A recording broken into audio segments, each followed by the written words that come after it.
Alleluia, alleluia, alleluia, alleluia, alleluia.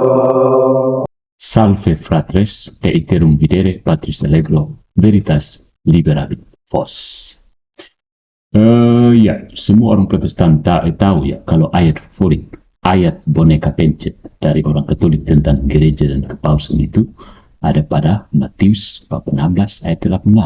Ya, jadi ada seorang apologet Katolik Amerika bernama Robert A. Sumenis, ya, yang semula adalah seorang pengajar kelas radio dalam teologi Protestan dan masuk Katolik pada tahun 1992.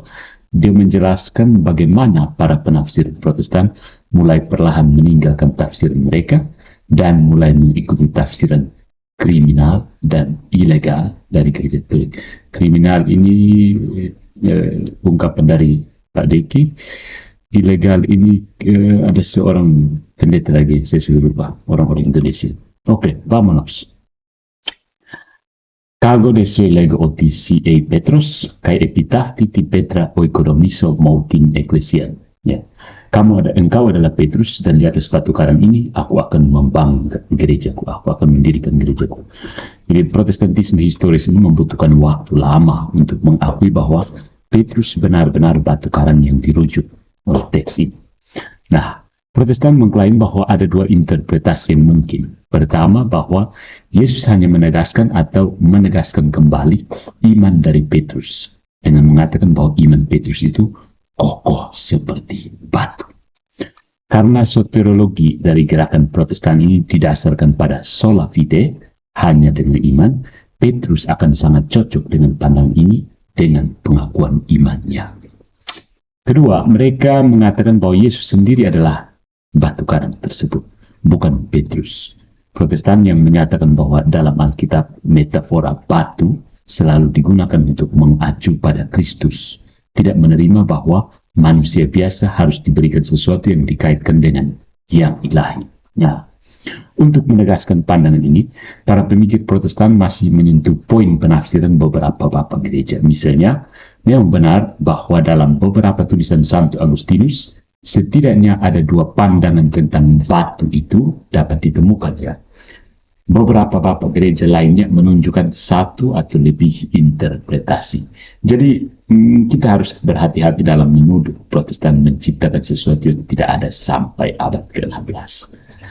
Namun jika diperiksa lebih dekat, kita menemukan dalam para bapak gereja ini penegasan bahwa Petrus adalah batu karang yang disebutkan dalam Matius bab 16 ayat 18. Bahkan beberapa orang yang tidak menegaskan hal ini tidak melihat masalah dengan keutamaan Petrus. Santo Agustinus yang di dalamnya kita temukan setidaknya dua visi, dua pandangan, dengan tegas menegaskan bahwa tahta Petrus adalah otoritas tertinggi bagi gereja. Pernyataannya yang terkenal, Roma locuta causa finita, Roma fallo causa encerrada. Roma bicara, salah selesai. Itu bergema di telinga umat Katolik selama 1,5 milenium. Selain itu, perlu bagi orang untuk memahami konteks di mana Agustinus menulis, serta otoritas teologis yang dimilikinya untuk menjelaskan kedalaman kebenaran iman. Nah, bagaimanapun juga, Agustinus adalah pendukung setia kepausan. Beliau adalah seorang baptis. Ya. Oke, perkembangan menarik dalam penafsiran Matius 16, 18-19 telah terjadi di dunia Protestan sejak awal abad ini, 20-21 ya. Banyak penulis Protestan telah sampai pada kesimpulan bahwa Petrus memang batu karang yang Yesus maksudkan. Teolog Protestan terkenal seperti Oscar Cullmann dan Herman Ridderbos menulis risalah yang banyak merinci penafsiran Matius 16-18. Menunjukkan bahwa interpretasi Protestan klasik penuh dengan kekurangan dan dugaan yang salah. Salah satu kesalahan utama yang ditunjuk oleh para penulis ini adalah hipotesis Protestan bahwa Alkitab Yunani asli dalam Matius 16-18 membuat perbedaan leksikal antara Petros, dan batu, Petra. Petra dipahami sebagai batu kecil, sedangkan Ya, ada Petrus itu dipahami sebagai batu kecil, sedangkan Petra adalah batu besar dan tidak dapat digerakkan, batu padat. Kesimpulan, Petrus tidak bisa menjadi batu karang yang Yesus maksudkan karena masuk akal bahwa batu kecil bukanlah batu besar yang kokoh. Namun, dengan penemuan etimologi Yunani recently, akhir-akhir ini, para sarjana Protestan telah memahami bahwa Petrus dan Petra benar-benar istilah yang dapat dipertukar, interchangeable.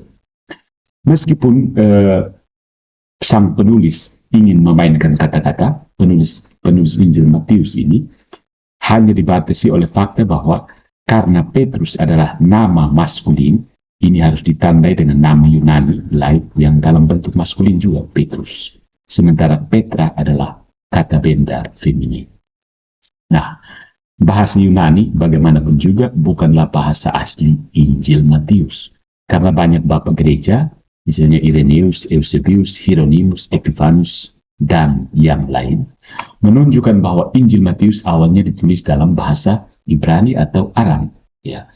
Karena itu, Matius versi Yunani harus merupakan terjemahan dari bahasa Ibrani asli. Juga diketahui bahwa Yesus berbicara dalam dialek Ibrani yang disebut Aramaik. Nah, ini sangat penting, signifikan, karena bahasa Aram ini tidak memiliki bentuk yang berbeda untuk Petrus dan batu seperti bahasa Yunani, dan bentuk kefa lah yang digunakan. Ya, kefa. Diterjemahkan sebagai Kefas dalam Yohanes bab 1 ayat 42, di mana Yesus berbicara dalam bahasa Aram, membandingkan kefa dengan bahasa Yunani Petrus.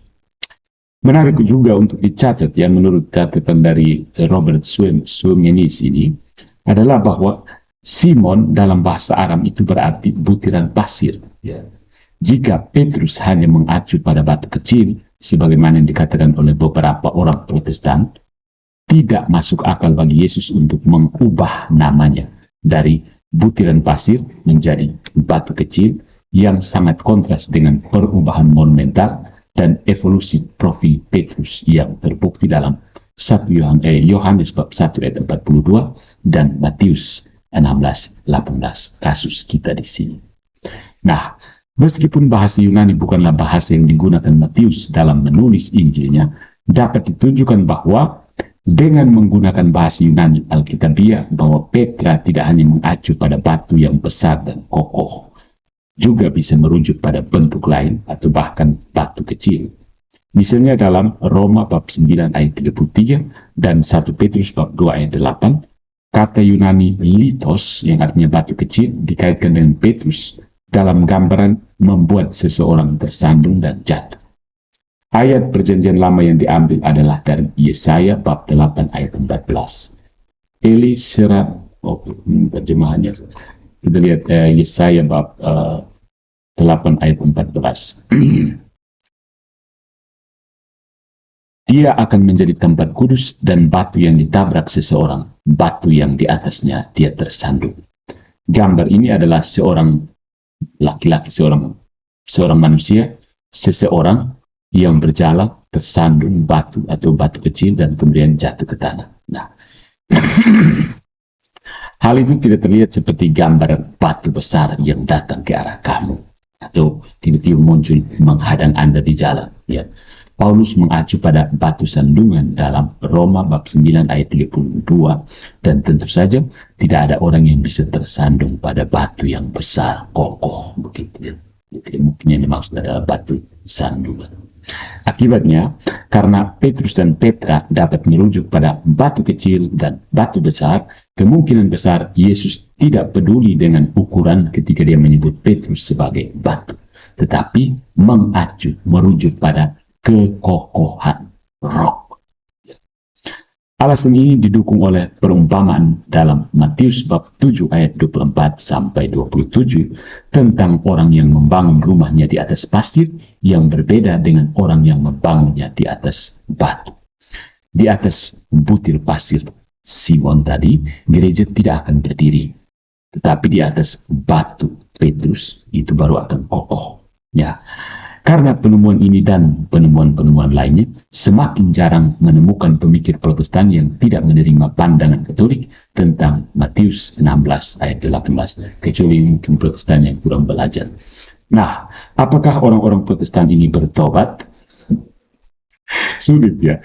Beberapa memang iya, tetapi di antara hal-hal lain, yang paling sulit bagi orang-orang Protestan ini adalah kemampuan jabatan Petrus ini untuk diteruskan, untuk diwariskan, suksesi apostol. Nah, untuk mengeksplorasi pertanyaan ini, persoalan this question about apostolic succession, kita beralih sekali lagi ke bahasa Yunani.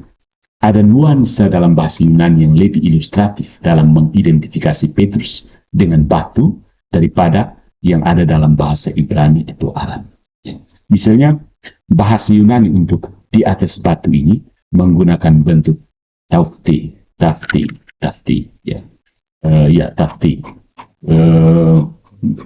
Kata bahasa Yunani dalam bentuk datif itu tafti. Kai epitafti di Petra oikonomiso multim ecclesian.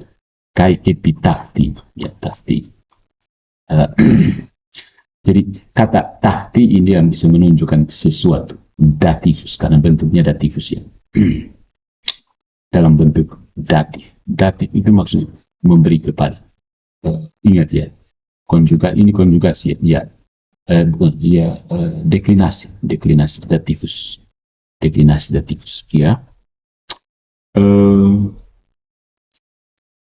Bahasa Yunani untuk di atas batu ini menggunakan bentuk tafti, kata sifat demonstratif dari akhiran datifus dengan kata sifat datif tafti, untuk menunjukkan kekuatannya dengan kualitas demonstratif. Kata bahasa Yunani ini dapat diterjemahkan sebagai the same, this same, yang ini, this same, atau justice, yang ini, ya, atau juga equally this, yang sama dengan yang ini, ya.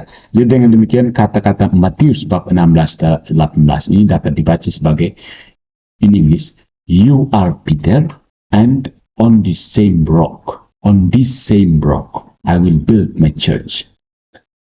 Or atau you are Peter, and exactly on this rock I will build my church. Exactly on this rock. Oke. Nah, untuk memahami bahwa frase Yunani dapat digunakan dengan cara yang sama, cukup menggunakan terjemahan Protestan dari Perjanjian Baru. Misalnya, dalam King James ada konstruksi datif yang sama diterjemahkan sebagai the same or the same. Same or the same, mismo, same or this same, the same dan this same. Seperti dalam 1 Korintus bab 7 ayat 20. Let each one remain in the same condition in which he was called. The same. Juga dapat diterjemahkan sebagai in this very day. Seperti Markus bab 14 ayat 30. On this day, even on this very night, thou shalt deny me 3 times. Kemudian NASB, New American Standard Bible, menerjemahkan kata sifat demonstratif ini sebagai this exact, ya, exactly this exact. Bagaimana ya bahasa Indonesia? Benar-benar yang ini. Ya. Dalam Lukas 14 ayat 20, on this very night they will demand your soul from you. On this very night they will demand your soul from you. Ya, bentuk yang sama ini juga ditemukan dalam NIV, New International Version, dan New English Bible. Ya, the Revised Standard Bible dan New American Standard Bible menerjemahkan konstruksi datif ini sebagai in this very one, yang satu ini.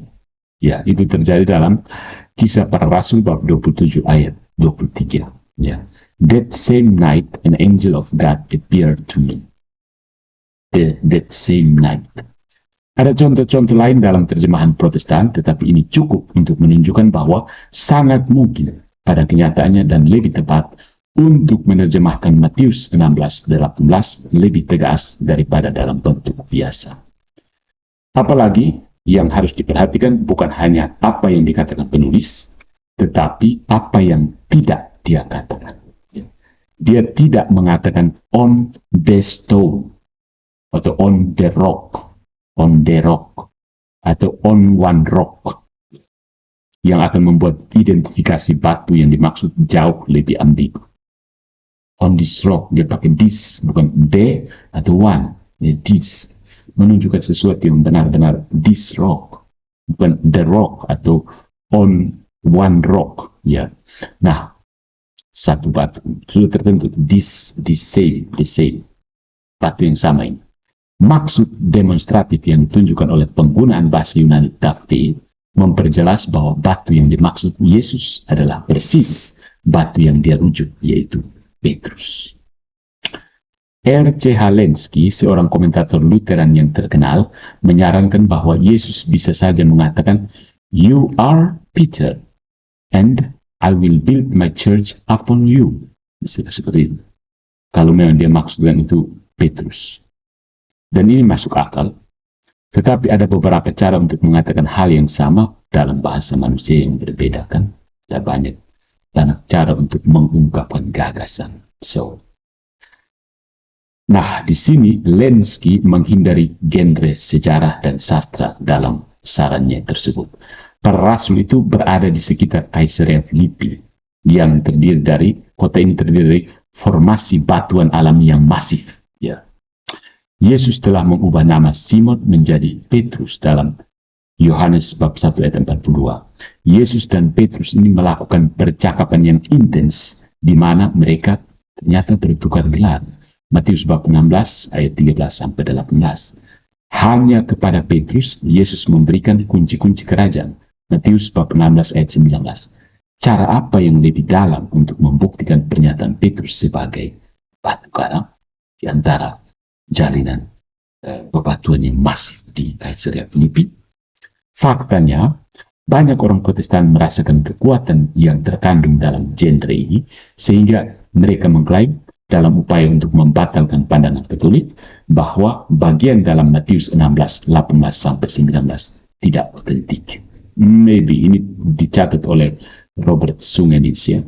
Ironisnya, dalam sebuah surat yang mengucapkan selamat kepada teolog Katolik Hugo Ranher atas kritiknya yang muluk-muluk terhadap buku Hans King yang mempertanyakan infalibilitas kepausan, Bultmann mengatakan, "How fortunate you must be to appeal to the Pope.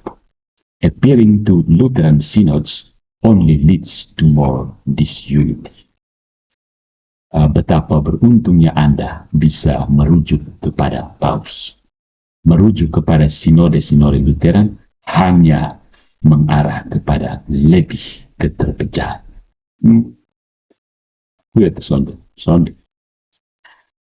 Saudara-saudari, kita harus menambahkan bahwa Vulgata Latin yang ditulis oleh Santo Hieronymus pada abad ke-5 menerjemahkan frase yang disebutkan di sini, frase kita ini, kasus kita ini sebagai Hanc Petram. Tapi tadi, Hanc Petram, di mana kata Hanc dapat diterjemahkan sebagai the same dalam bahasa Latin.